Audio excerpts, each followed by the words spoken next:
Recientemente dimos a conocer la identidad del agente Víctor de la Policía Política, es decir, un miembro de la Unión Patriótica de Cuba, Guillermo Cova Reyes. Venía trabajando para la Policía Política del régimen castrista hace más de un año. Desde marzo teníamos fuertes sospechas, ¿no?, de su compromiso con este órgano represivo al servicio de la dictadura castrista, y gracias a su exesposa, su expareja, la dama de blanco Liudmila Cedeño Martínez, quien también es activista de la Unión Patriótica de Cuba, pudimos confirmar, ¿no?, lo que ya sabíamos, y decidimos hacer público esta lamentable situación, porque Guillermo Cova Reyes, en su preocupación, en su temor de que su pareja o su expareja terminase haciendo público el compromiso, la labor que venía realizando con la policía política, empezó a amenazarla hasta de muerte. Con Liudmila vamos a hablar sobre toda esta lamentable situación y en qué ha consistido el trabajo de su expareja y el de ella con la policía política del régimen castrista en la provincia Santiago de Cuba. ¿En qué fecha tu expareja Guillermo Cova Reyes comienza a militar en la oposición pacífica santiaguera?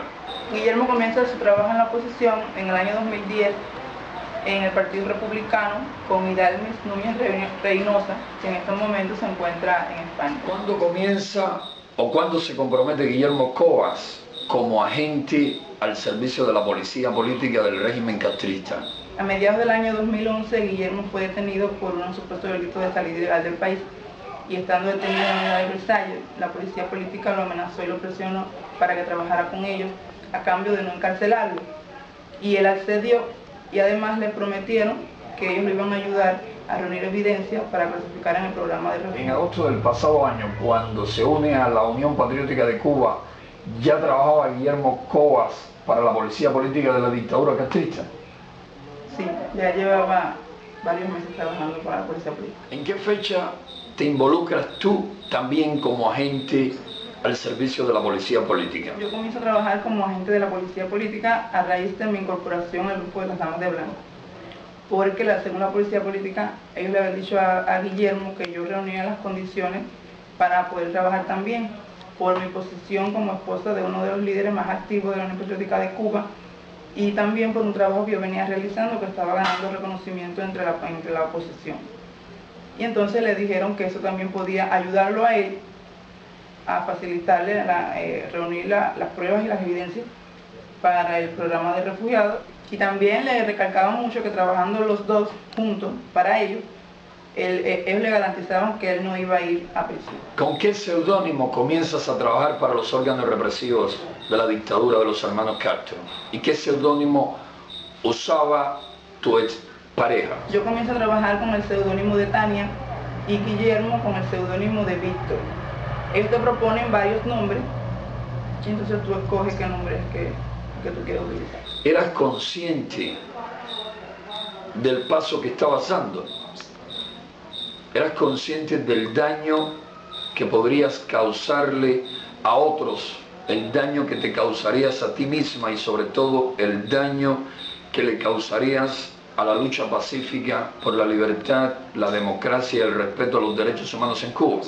No era consciente del paso que estaba dando. Creo que esto fue una mezcla de inexperiencia, de juventud, porque como me utilizaron recién incorporándome a la oposición, yo no tenía ningún tipo de conciencia del daño que eso podía causar. ¿Qué tareas les encomendaba la policía política a Guillermo y a ti? Es decir, ¿qué tipo de labor les exigían? ¿Qué cosas le mandaban hacer? A Guillermo le encomendaban que lo informara todo. Como él tenía un puesto de liderazgo, era uno de los coordinadores de la Unión Patriótica de Cuba, se suponía que él recibía todo tipo de información sobre todas las actividades que tenían que realizar, y también sobre las actividades que tenían que realizar otros en caso de que tuvieran que ir a apoyarlos y eso. También se interesaban por los cursos que daban la Unión Patriótica de Cuba, sobre los impresos que se repartían, los discos que también se repartían entre la población. Esperan que te lo informaran todo. si recibíamos algún tipo de recurso material o financiero para realizar las actividades. A Guillermo le orientaban también que nunca realizara protestas en las calles, ni marchas, y que en cuanto a repartir impresos, que les avisara siempre para ellos mismos detenerlo y quitárselo, que quedara como una detención, que ellos eran los que neutralizaban la actividad. Tampoco le gustaban los carteles. Le decían que cuando él fuera a salir a poner carteles, que se lo dijera, la hora en que él iba a poner, el lugar, para después que él lo pusiera, ellos ir detrás y borrarlo. Y que siempre fuera en horario de la noche, en lugares alejados, no querían que nada fuera en lugares céntricos de la ciudad. Y en mi caso, con las damas de blanco, querían saberlo todo también, por dónde era que las damas iban, por qué caminos iban para poder llegar a la iglesia, querían que se los informara todo. Ellos también se interesaban en que el número de damas de blanco no creciera y querían que se convenciera a las mujeres de que se conformaran con que fueran solamente 15 damas a la semana a misa. También querían que las mujeres renunciaran a todo tipo de ayuda que pudiera servir para viaje, hospedaje y alimentación. La seguridad del Estado también estuvo interesada en que yo asumiera un papel de liderazgo entre las damas para facilitarles a ellos el trabajo de controlar el grupo. También en cuanto a las ediciones, que era otro trabajo que yo realizaba, me dejaban bien claro que no querían que yo editara ningún material que los pusiera a ellos en evidencia cuando reprimían a la oposición pacífica mediante golpizas,